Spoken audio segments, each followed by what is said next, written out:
눈부신 백사장과 에메랄드빛 바다, 매년 1,000만 명 이상의 관광객이 몰려드는 카리브해의 지상낙원, 바로 도미니카 공화국입니다. 화면을 보십시오. 2024년 기준 인구 1,000만 명의 국가에 인구수보다 더 많은 외국인 관광객이 입국하고 있습니다. 관광산업이 국가 GDP의 16.1%를 차지하는 거대한 관광대국입니다.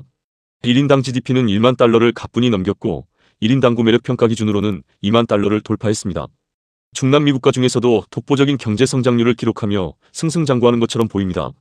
심지어 미국 기업들의 니어쇼어링 정책 덕분에 최근에는 의료기기 산업과 반도체 산업까지 유치하며 국가 우선 과제로 선언하고 있습니다.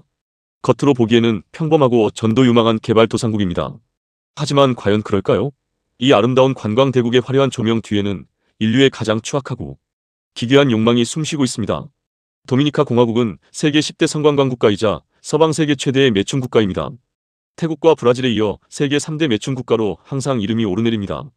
도대체 왜 선진국의 백인 여성들은 이 카리브해의 작은 섬나라로 앞다투어 몰려드는 것일까요? 왜 도미니카 공화국은 서반 구체대의 여성 전용 사창가라는 끔찍한 오명을 쓰게 된 것일까요? 오늘 우리는 도미니카 공화국의 비극적인 역사와 기형적인 경제 구조를 철저하게 파헤쳐 보겠습니다.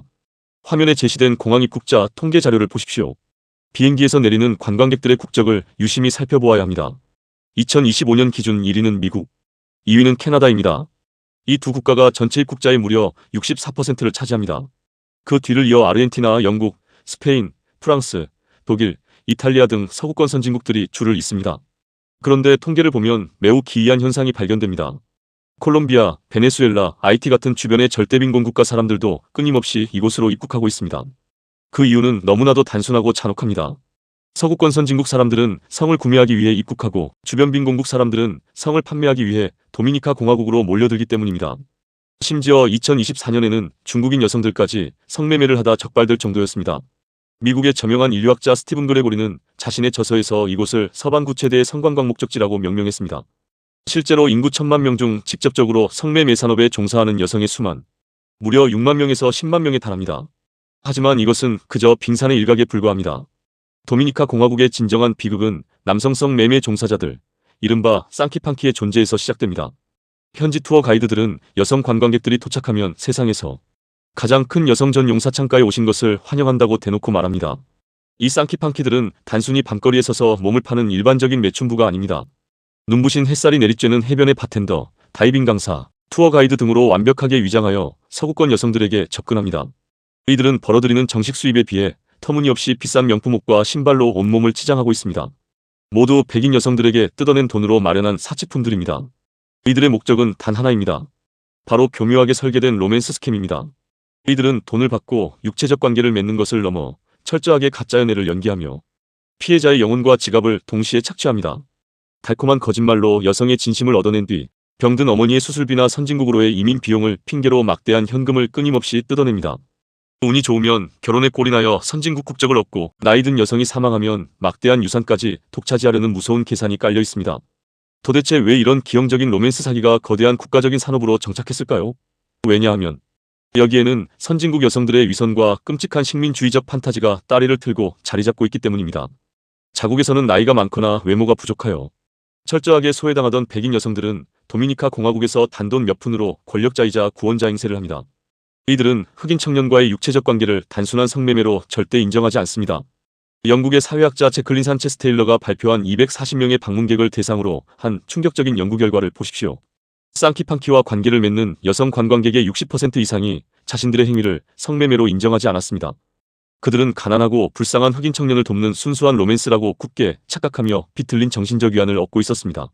자신들은 돈을 주고 사랑을 사는 매춘부가 아니라 낭만적인 연애를 즐기는 매력적인 여성이라고 스스로를 철저하게 기만하는 것입니다. 과거 제국주의 시대의 백인 지배자가 흑인 노예를 거느리며 우월감을 느끼던 그 끔찍한 식민주의적 욕망이 21세기 카리브해 해변에서 가장 기괴한 형태로 부활한 것입니다. 그렇다면 도미니카 공화국은 어쩌다 서구권 백인들의 비틀린 욕망을 채워주는 거대한 쓰레기통이 되었을까요?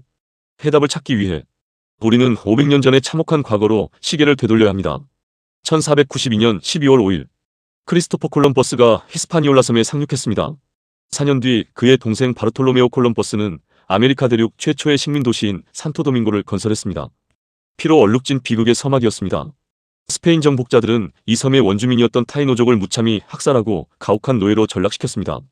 80만 명에 달하던 타이노 원주민은 끔찍한 강제 노동과 유럽에서 넘어온 전염병으로 불과 20년 만에 2만 명으로 줄어들며 사실상 멸절당하고 맙니다. 일할 노예가 턱없이 부족해지자 스페인 제국은 악마적인 선택을 감행합니다. 아프리카 대륙에서 흑인 노예들을 대거 수입하여 거대한 사탕수수 플랜테이션을 구축한 것입니다. 산토도밍고는 아메리카 최초의 대규모 노예 농장이 되었습니다. 수많은 항구 도시가 생겨났고 식민지 주둔군과 백인 지배자들을 상대로 한 끔찍한 매춘 시장이 독버섯처럼 피어났습니다. 놀랍게도 스페인 당국은 이를 전혀 제지하지 않았습니다. 오히려 성병 검진을 의무화하며 성매매를 사실상 합법화하고 국가 차원에서 방조했습니다.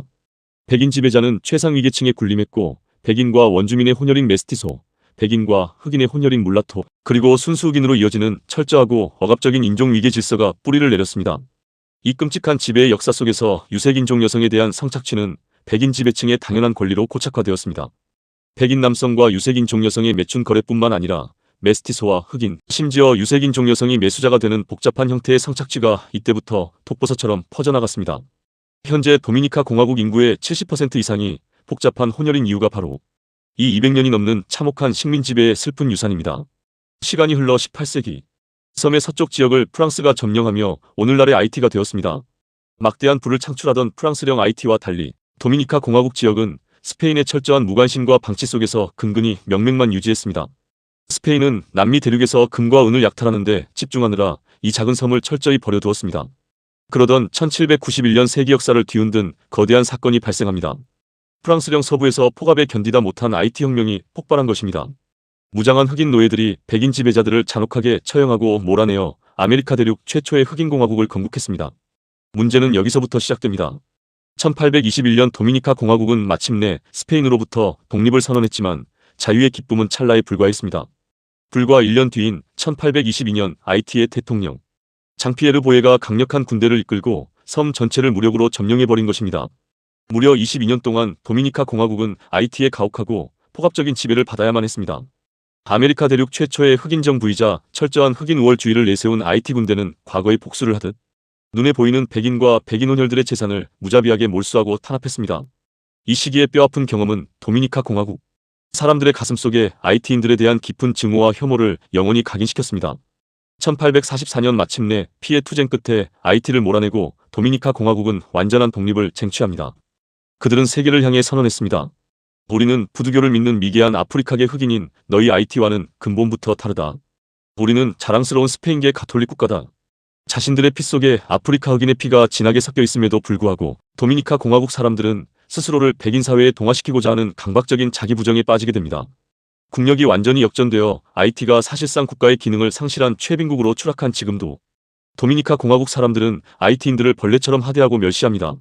이러한 뿌리 깊은 역사적 트라우마와 비틀린 정체성은 훗날 이 국가가 미국과 서방 세계의 거대 자본에 어떻게 스스로의 존엄성을 팔아넘기게 되는지 명확하게 설명해주는 중요한 심리적 기반이 됩니다. 독립 이후의 상황은 더욱 참담하고 비참했습니다.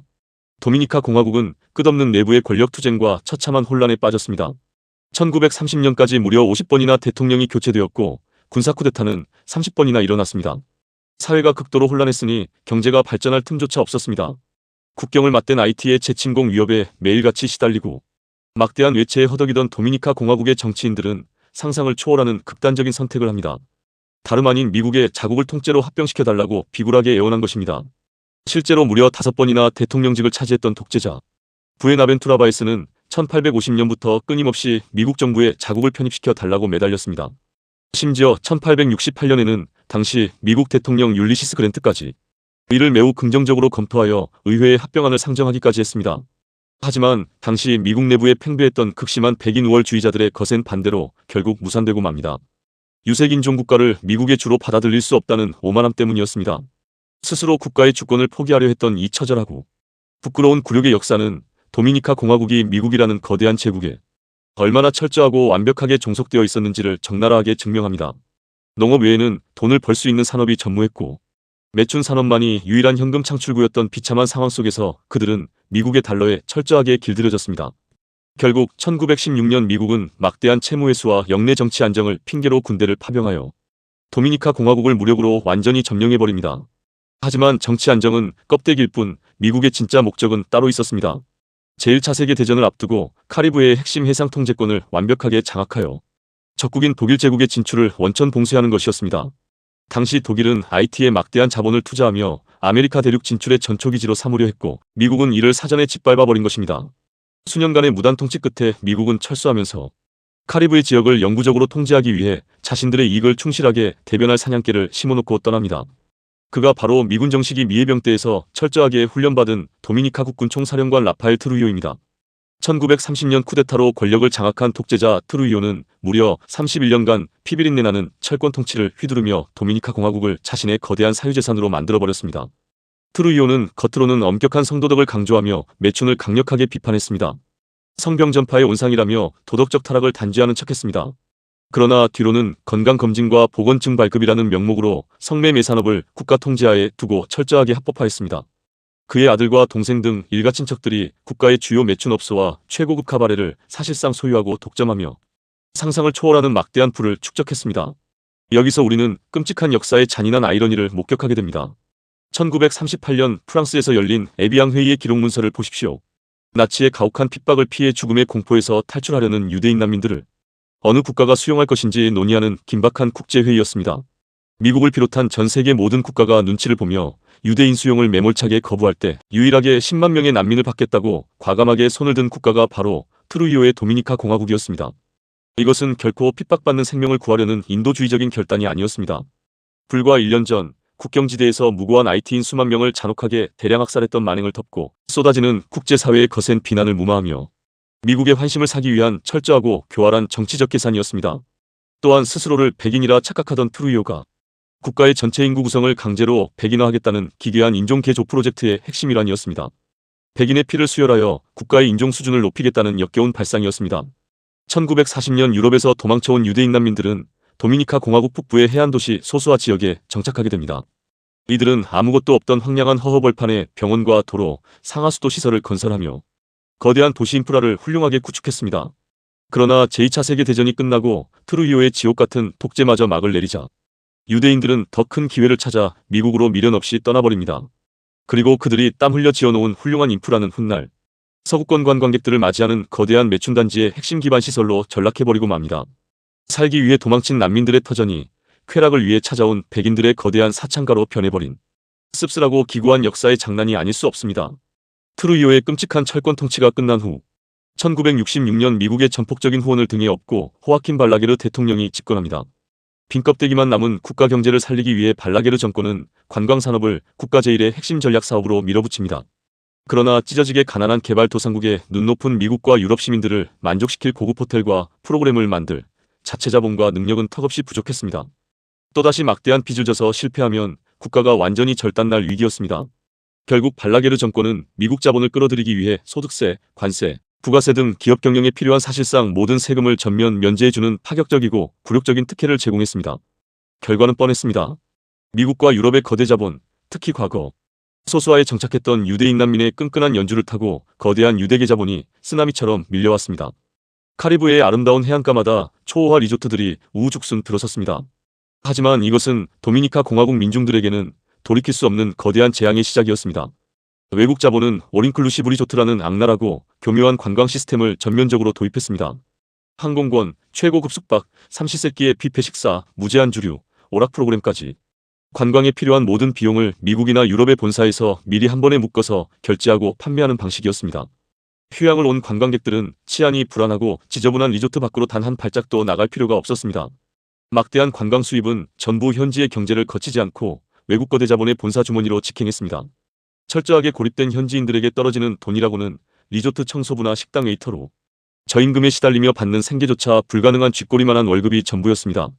이 기막히고 철저한 착취 구조 속에서 가난한 현지인들이 그나마 외화 달러를 만질 수 있는 유일한 통로는 단 하나, 리조트 밖으로 유흥을 찾아 기어나온 관광객들에게 자신의 육체를 파는 것뿐이었습니다. 비극의 굴레는 여기서 멈추지 않고 국가의 숨통을 완벽하게 끊어놓습니다. 1980년대 라틴 아메리카 전역에 불어닥친 끔찍한 외채 위기는 도미니카 공화국을 참혹한 IMF 구제금융의 늪으로 빠뜨렸습니다. 1980년부터 10년 동안 국가 경제 성장은 완전히 멈췄고 마이너스를 기록했습니다. 석유 가격 상승과 겹쳐 화폐 가치는 말 그대로 휴지 조각이 되었습니다. 살인적인 인플레이션은 민중들의 삶을 송두리째 파괴했습니다. 물건과 음식 가격은 천정부지로 치솟았지만 노동자들의 월급은 철저하게 동결되었습니다. 엎친 데 덮친 격으로 국가의 오랜 기간 핵심 수출 산업이었던 사탕수수 산업마저 철저하게 붕괴해버렸습니다. 최대 수출국이었던 미국 정부가 자국의 설탕 산업을 보호하기 위해 수입 물량을 대폭 줄이고 코카콜라와 펩시 같은 글로벌 거대 음료 기업들이 원가 절감을 위해 천연 설탕 대신 공장에서 뽑아낸 값싼 고가당옥 수수 시럽을 전면적으로 사용하기 시작했기 때문입니다. 국제 사탕수수 가격의 폭락은 재앙이었습니다. 하루아침에 평생의 일자리를 잃은 수많은 농촌의 청년들이 오직 생존을 위해 짐을 싸서 일자리가 있는 도시로 그리고 불빛이 화려한 해안 관광지로 좀비처럼 몰려들었습니다. 한 달 내내 뼈 빠지게 육체 노동을 해도 가족들의 입에 풀칠조차 하기 힘든 절망적인 상황. 남자는 밖에서 일하고 여자는 집안일을 하던 전통적인 가정의 모습은 산산조각이 났고 여자들까지 전부 거리로 쫓겨나왔습니다. 하지만 서구권 관광객들에게 몸을 팔면 단 며칠 만에 일반 직장의 몇 달치 월급을 외화 달러로 단숨에 줄 수 있는 기막힌 구조. 이 잔혹하고 피도 눈물도 없는 자본주의에 덫에 걸려 수많은 청년들이 남자와 여자, 나이를 불문하고 생존을 위해 앞다투어 성매매 산업의 수렁으로 몸을 던졌습니다. 너도 나도 성매매에 뛰어들며 공급이 폭발적으로 늘어나자 매춘의 단가는 더욱 참혹하게 폭락했습니다. 그 결과 화폐 가치가 폭락한 도미니카 공화국은 선진국 관광객들에게 전 세계에서 가장 싼 값에 이국적인 혼혈인종의 성을 마음껏 매수할 수 있는 서방 세계 전용의 거대한 사창가로 완벽하게 전락하고 만 것입니다. 단순한 매춘 불안은 수치심과 돈이 안 되는 문제를 한 번에 해결하기 위해 로맨스와 감정적 위안을 파는 쌍키판키라는 기괴한 변종까지 탄생하게 된 근본 원인이 바로 여기에 있습니다. 우리는 분노하며 묻지 않을 수 없습니다. 이 끔찍하고 역겨운 비극의 사슬을 도대체 국가 차원에서 끊어낼 수는 없는 것일까? 2023년 스페인의 한 유력 방송사가 도미니카 공화국의 성매매 실태를 다루기 위해 북부 소수아의 시장 윌프레도 올리벤스를 직접 찾아가 따져 물었습니다. 과거 매춘업소들을 외곽으로 옮기겠다고 약속해놓고 왜 도심 전체가 밤낮을 가리지 않고 매춘부들로 가득한데 공권력은 철저하게 침묵하며 단속하지 않느냐는 매서운 질타였습니다. 화면에 나오는 소수아 시장의 당당한 답변은 우리의 귀를 철저하게 의심케 합니다. 그는 오히려 카메라를 향해 분노하며 되물었습니다. 전 세계 어느 국가에나 매춘은 존재합니다. 매춘은 세계 문화의 일부이자 우리 오랜 전통의 일부입니다. 당신들 스페인에는 거룩한 성녀와 깨끗한 처녀들만 존재합니까? 소수아는 매력적인 도시입니다. 거리의 수많은 매춘 사업체들이 우리에게 막대한 일자리를 만들어내고 있습니다. 이 산업을 강제로 없애면 수백 명의 아버지와 어머니, 호텔 웨이터, 경비원, 청소부, 택시기사들의 생계는 도대체 누가 책임진단 말입니까? 이것이 바로 현재 도미니카 공화국이 직면한 차갑고 잔혹한 현실의 철저한 민낯입니다. 기형적으로 팽창한 성매매 산업이 이미 지역 경제 전체를 지탱하는 유일한 생명줄이 되어버린 절망적인 상황. 이것을 단호하게 메스로 도려내는 순간 수많은 빈민들은 당장 길거리로 나앉아 비참하게 굶어 죽어야만 하는 모순의 극치. 결국 도미니카 공화국의 비극은 생존을 위해 몸을 파는 개개인의 단순한 도덕적 타락이 아닙니다. 강대국의 냉혹한 지정학적 논리, 다국적 거대 자본의 무자비한 착취구조, 그리고 서구사회 백인들의 은밀하고 역겨운 식민주의 적용망이 완벽하게 결합하여 만들어낸 21세기 신식민주의의 참혹한 완성품입니다. 에메랄드빛 카리브해의 아름다운 파도소리 뒤에 숨겨진 피눈물 나는 민중들의 비명소리가 들리십니까? 거대 자본의 끝없는 탐욕과 제국주의 권력의 위선은 지금 이 순간에도 수많은 개발도상국, 젊은이들의 영혼과 육체를 파멸시키며 지상낙원을 살아있는 지옥으로 만들고 있습니다. 오늘의 날카로운 분석이 통쾌하셨습니까? 영상이 유익했다면 먼저 좋아요로 응원해 주십시오. 그리고 이 통찰이 대한민국을 넘어 전 세계로 뻗어나가길 원하신다면 지금 즉시 하이프 버튼까지 눌러 화력을 보태주십시오. 여러분의 좋아요는 제게 힘이 되고 여러분의 하이프는 우리 채널의 강력한 날개가 됩니다. 여러분의 소중한 의견을 댓글로 많이 남겨주시기 바랍니다. 지금까지 인사이트 뷰였습니다.